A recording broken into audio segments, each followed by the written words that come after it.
एक बार की बात है, एक गांव में एक लड़का रहता था। उसने धनुष बाण चलाने में महारत हासिल की थी। वो कहीं भी जाता तो लोगों को उससे तीरबाजी करने को कहता, और जब दूसरा लड़का उससे तीरबाजी में हारता तो वो उसका मजाक बनाता। वो कभी किसी से हारा नहीं, तो इस कारण उसमें अहंकार की भावना जागृत हो गई। एक बार उसने एक मशहूर जैन मास्टर को चुनौती देने का सोचा और सुबह होते ही उस मठ में पहुंच गया जहां जैन मास्टर रहते थे।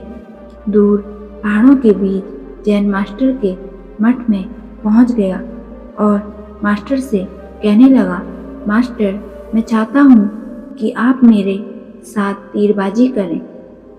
ये मैं आपको चुनौती दे रहा हूँ। चुनौती शब्द सुनते ही जैन मास्टर ने उस लड़के की चुनौती स्वीकार कर ली। अब प्रतियोगिता शुरू हुई।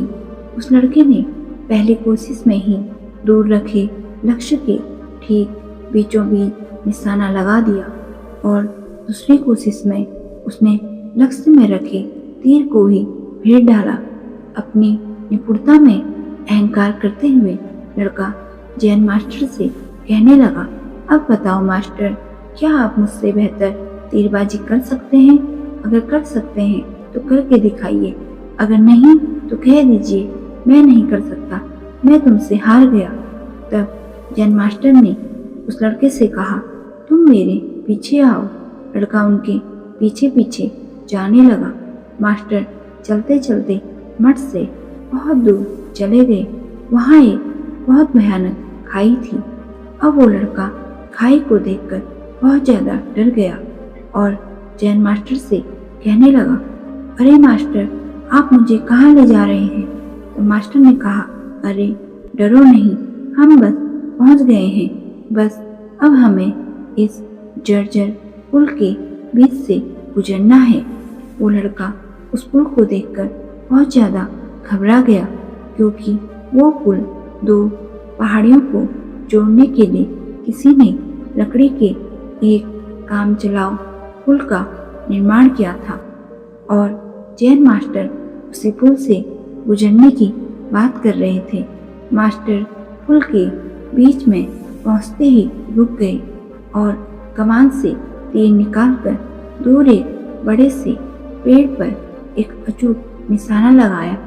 निशाना लगाने के बाद जैन मास्टर उस लड़के से कहने लगे, तुम भी आगे आओ और उसी पेड़ पर निशाना लगाकर अपनी निपुणता को सिद्ध करो।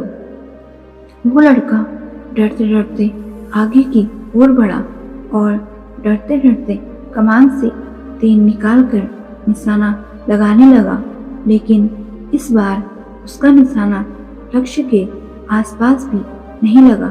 ये देखकर वो लड़का बहुत मायूस हो गया और उसने हार मान ली। तब जैन मास्टर ने उससे कहा, देखो, तुमने तीरबाजी पर तो महारत हासिल कर ली और धनुष बाण पर भी नियंत्रण कर लिया, लेकिन तुम्हारा उस मन पर अभी भी नियंत्रण नहीं है जो किसी भी परिस्थिति में लक्ष्य को भेदने के लिए महत्वपूर्ण है।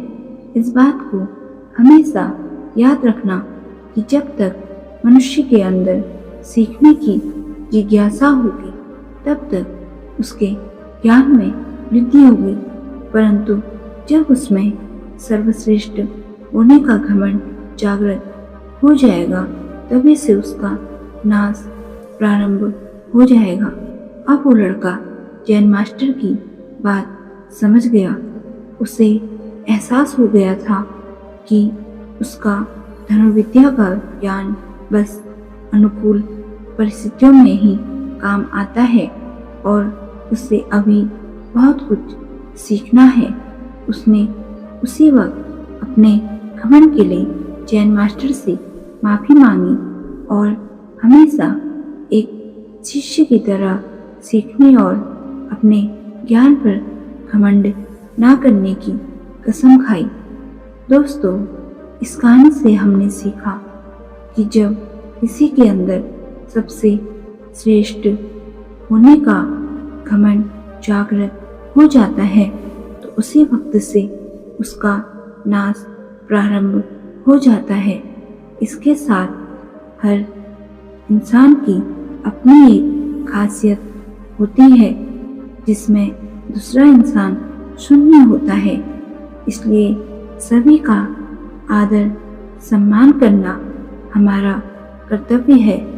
दोस्तों, उम्मीद करती हूँ आज की कहानी से आपको कुछ ना कुछ से जरूर मिली होगी। अगर आपको आज की कहानी पसंद आई, वीडियो को लाइक, शेयर और चैनल को सब्सक्राइब जरूर करिएगा।